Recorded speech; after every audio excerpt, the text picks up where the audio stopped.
Kaum perempuan yang dikasih Tuhan, kita akan masuk ke dalam renungan, tapi sebelumnya mari kita berdoa. Allah Bapa kami yang penuh kasih, Allah yang kami kenal di dalam nama anak-Mu Yesus Kristus, kami mengucap syukur untuk kesempatan bagi kami kaum perempuan bersekutu kembali. Kami akan membaca bagian dari firman-Mu, merenungkan, dan biarlah Roh Kudus-Mu yang memberikan kekuatan untuk terus melakukan firman-Mu dengan setia. Tolong hamba-Mu agar supaya firman ini dapat disampaikan sesuai dengan kehendak-Mu. Inilah doa dan permohonan kami, berfirmanlah kepada kami ya Kristus, kami sudah siap untuk mendengarkan. Amin. Pembacaan Alkitab kita dari Matius 5 ayat 1 sampai ayatnya yang ke-12. Diambil dari perikop ucapan bahagia. Ketika Yesus melihat orang banyak itu, naiklah ia ke atas bukit, dan setelah ia duduk, datanglah murid-muridnya kepadanya. Maka Yesus pun mulai berbicara dan mengajar mereka, katanya, berbahagialah orang yang miskin di hadapan Allah, karena merekalah yang mempunyai kerajaan sorga. Berbahagialah orang yang berduka cita, karena mereka akan dihibur. Berbahagialah orang yang lemah lembut, karena mereka akan memiliki bumi. Berbahagialah orang yang lapar dan haus akan kebenaran, karena mereka akan dipuaskan. Berbahagialah orang yang murah hatinya, karena mereka akan beroleh kemurahan. Berbahagialah orang yang suci hatinya, karena mereka akan melihat Allah. Berbahagialah orang yang membawa damai, karena mereka akan disebut anak-anak Allah. Berbahagialah orang yang dianiaya oleh sebab kebenaran, karena merekalah yang mempunyai kerajaan sorga. Berbahagialah kamu jika karena aku kamu dicela dan dianiaya, dan kepadamu difitnahkan segala yang jahat. Bersukacita dan bergembiralah, karena upahmu besar di sorga, sebab demikian juga telah dianiaya nabi-nabi yang sebelum kamu. Demikianlah firman Tuhan. Berbahagialah kita yang memelihara firman Tuhan dalam kehidupan kita setiap hari. Haleluya. Kaum perempuan yang dikasih Tuhan, tema kita siapapun berhak bahagia. Untuk apa hidup diupayakan jika ujung-ujungnya mengalami kematian? Ungkapan pertanyaan ini bisa saja datang dalam situasi hidup yang berat. Sesungguhnya tidak ada orang yang menginginkan kehidupan kita mengalami pergumulan.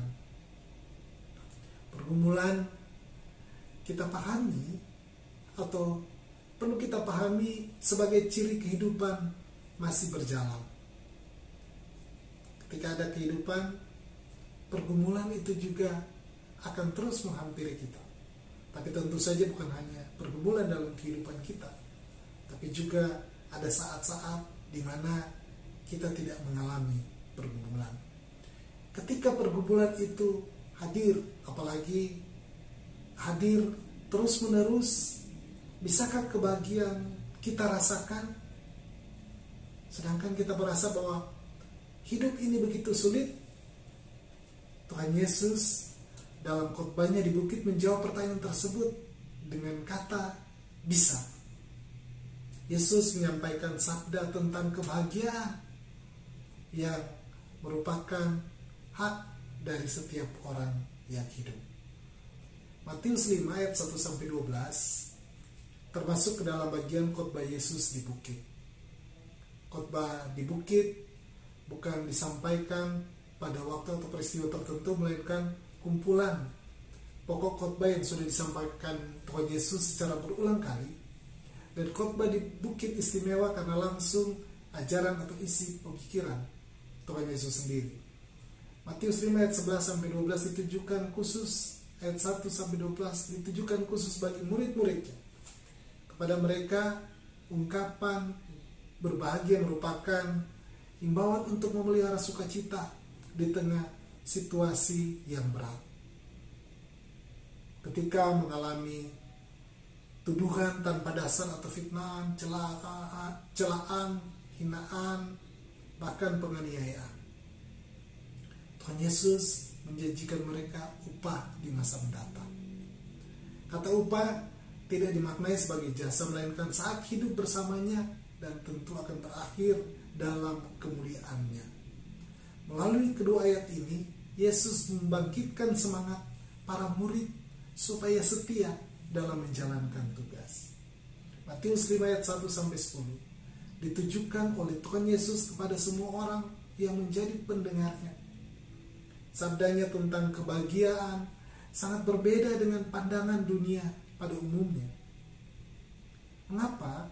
Oleh karena orang yang mengalami masalah, mempunyai penderitaan, ditimpa kemalangan, malah disebut sebagai orang berbahagia. Padahal, bukankah arti kebahagiaan ialah saat kehidupan kita sesuai dengan keinginan kita? Akan tetapi menurut pandangan Tuhan Yesus, dalam berbagai peristiwa yang dialami, baik yang diinginkan, yang kita inginkan, atau tidak kita inginkan, kita tetap bisa merasakan kebahagiaan. Kebahagiaan tidak bergantung pada situasi tertentu. Dalam perikop ini kata berbahagia berasal dari kata bahasa Yunani yaitu makarios. Penggunaan kata makarios mengandung arti terberkati karena dilimpahi berkat dan karunia Allah. Kata makarios juga mempunyai arti akan diberikan segala sesuatu yang baik.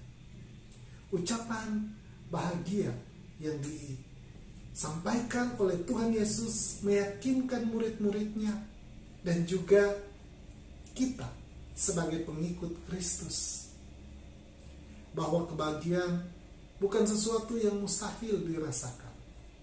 Situasi kehidupan yang buruk tidak dapat menghalangi perasaan bahagia. Pada akhirnya, sabdanya atau firman Tuhan membawa rasa bahagia bagi tiap orang yang merasa belum menerima dan menikmati kebahagiaan.